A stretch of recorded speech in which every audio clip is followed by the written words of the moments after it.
Hello everyone, welcome back to my channel. Those of you know me would know कि मेरा favourite genre है crime mystery thriller, चाहे वो books हों या मूवीज़ या गेम्स, किसी में भी I love to solve mysteries. And और जो भी बुक्स पढ़ता है, नॉवेल्स पढ़ता है, वो जानता है कि the best crime thriller novelist is Agatha Christie. So I have been going through her novels since I was in college, जब से मैं कॉलेज में था।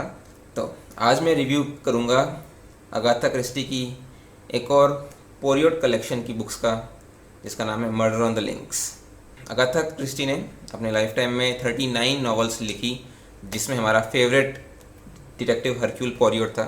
सो मर्डर ऑन द लिंक्स भी उन्हीं में से एक है। Compared to the other novels that I have read, like And Then There Were None, इसमें हरक्यूल पोयरोट नहीं था, but still it is one of her best works. Murder on the Orient Express, Mysterious Affairs on the Stylus, Mystery of the Blue Train. I am going through and I have a target to finish all of her Poirot books as soon as possible. तो आज हम review कर रहे हैं murder on the links. ये और एक बेहतरीन नावल है अगाथा क्रिस्टी की, बट कई जगह पे ये थोड़ा सा ड्रैग करती है। तो हम देखते हैं कि इसके क्या पॉजिटिव पॉइंट्स थे और क्या नेगेटिव पॉइंट्स थे और क्या आपको ये बुक रीड करनी चाहिए।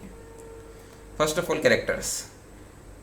जहाँ तक मुझे लगा, इस नावल में थोड़े ज़्यादा कैरेक्टर्स थे, जिसकी वजह से कुछ मेन कैरेक्टर अंडर यूटिलाइज रह गए।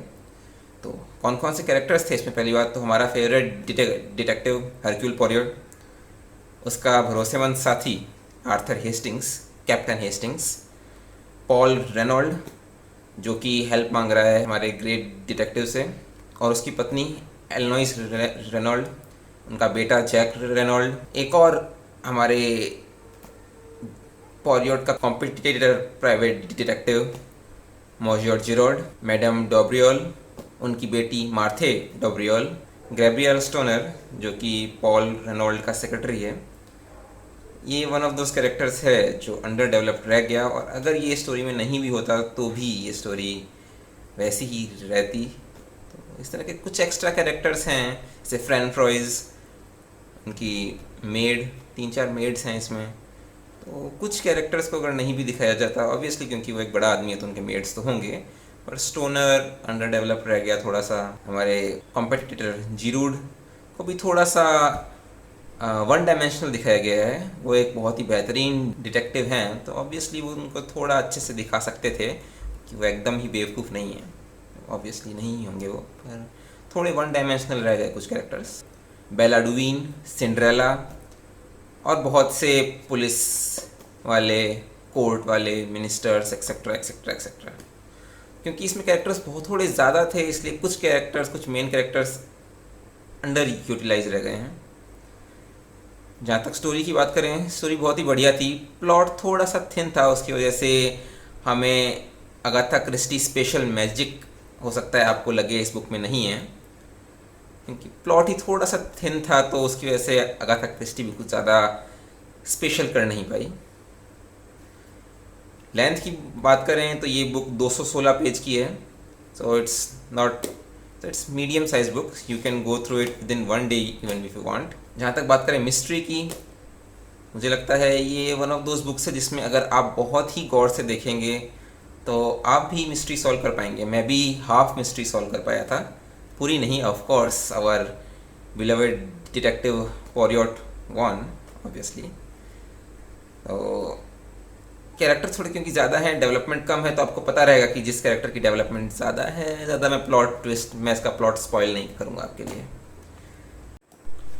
तो इस बुक के प्लॉट को ज़्यादा स्पॉइल ना करते हुए मैं थोड़ी स्टोरी बताऊँगा इसकी क्या है, ताकि आप जज कर सकें कि आपको ये बुक लेनी है या नहीं। तो पॉल रेनॉल्ड एक मिलियनियर आदमी हैं, जो कि हमारे डिटेक्टिव पोयरोट को और हेस्टिंग्स को एक लेटर लिखते हैं कि उनकी जान को खतरा है और वो जल्द से जल्द आके उसकी रक्षा करें। और उनके लेटर लिखने के अंदाज से पोयरोट को लगता है कि ये केस लेने लायक है, इंटरेस्टिंग है। तो वहाँ जाने का फैसला करते हैं, पर उनके पहुँचने से पहले ही एक मर्डर हो चुका होता है। अब बहुत सारे इसमें कैरेक्टर्स हैं जो ये मर्डर कर सकते हैं। किसी का भी पास्ट क्लियर नहीं है, ना उनकी वाइफ का, ना जैक रेनॉल्ड का, ना उनके नेबर्स का। सभी के पास्ट ब्लर्ड हैं।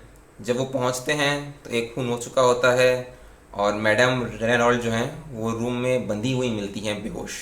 और उनके बेटे ने जो चाकू बनवाया होता है एज ए सुवेनियर, उससे एक खून हो चुका होता है।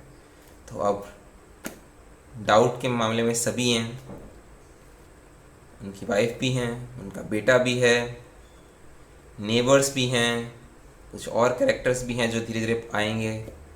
तो एक्चुअल खून किसने किया है और टाइम जो है वो एक बहुत ही एसेंस का है इसमें, क्योंकि टाइमलाइन मैच नहीं होती है।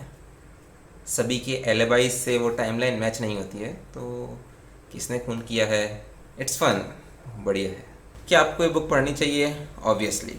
अगर आप अगाथा क्रिस्टी के फ़ैन हैं, आप पॉरियट के फ़ैन हैं, और अगर आप क्राइम मिस्ट्री थ्रिलर्स के फ़ैन हैं, तो ऑब्वियसली यह बुक आपको पढ़नी चाहिए।